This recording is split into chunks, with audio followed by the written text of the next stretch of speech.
Hi everybody, welcome to another week of App Developer Conversations.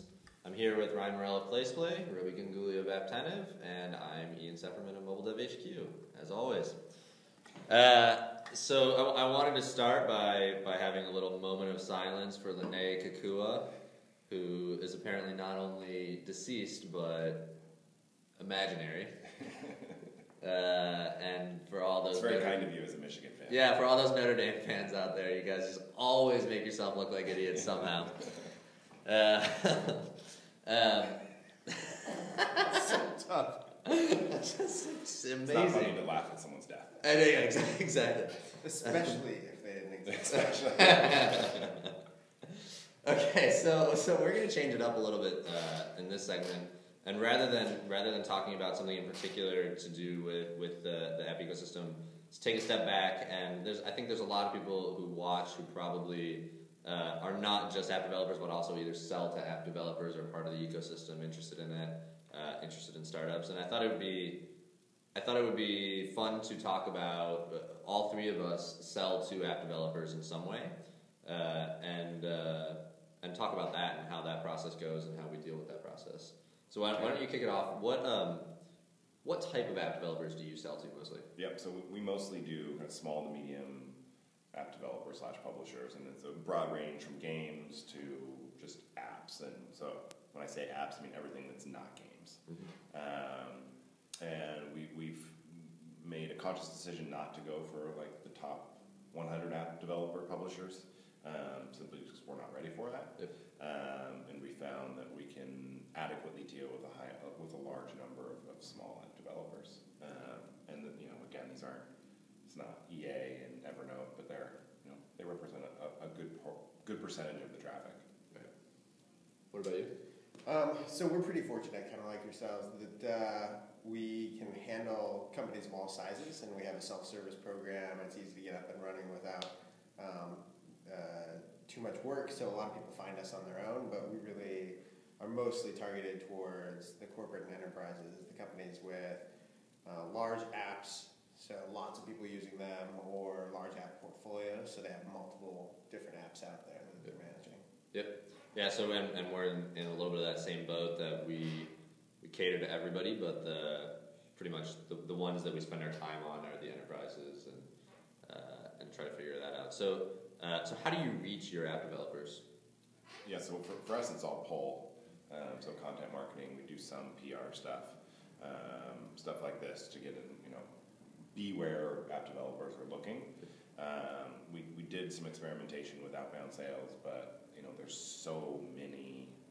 First of all, there's tons of me. Right? There's lots of people like me, and there's so many app developers that it just wasn't a scalable solution. So app developers find us. We get about 10 to 20 new a day, nice. Which is a meaningful number, and that's grown. So maybe over time we'll do some outbound sales, but not now. Yep. And you?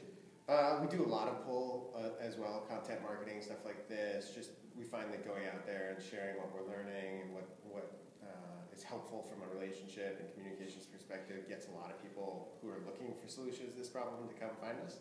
But we definitely, in order to go after large corporations and enterprises, there's more of a sales process involved. A lot of them actually expect to, even if they come and initiate the conversation, you to manage it and take it forward and navigate internally. So. Yep.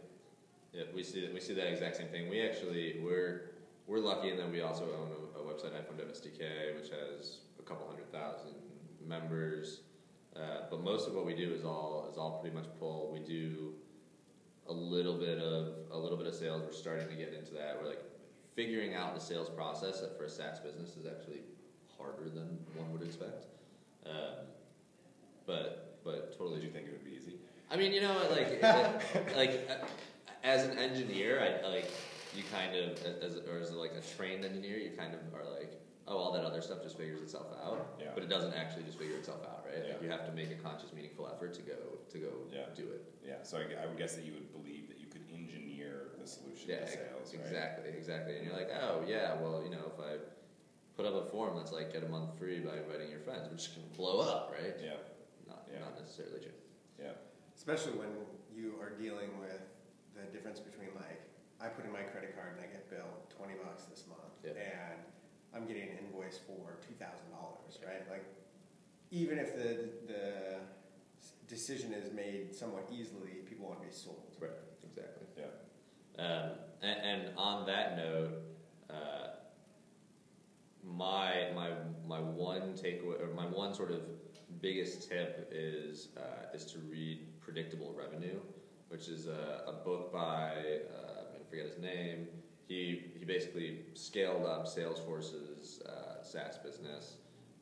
So if you're building a SaaS business towards app developers or anybody really, Predictable Revenue does a great job of getting into sort of the nitty gritty of how to reach out to people, how to do the sales process, what types of folks you want on board to do what types of roles.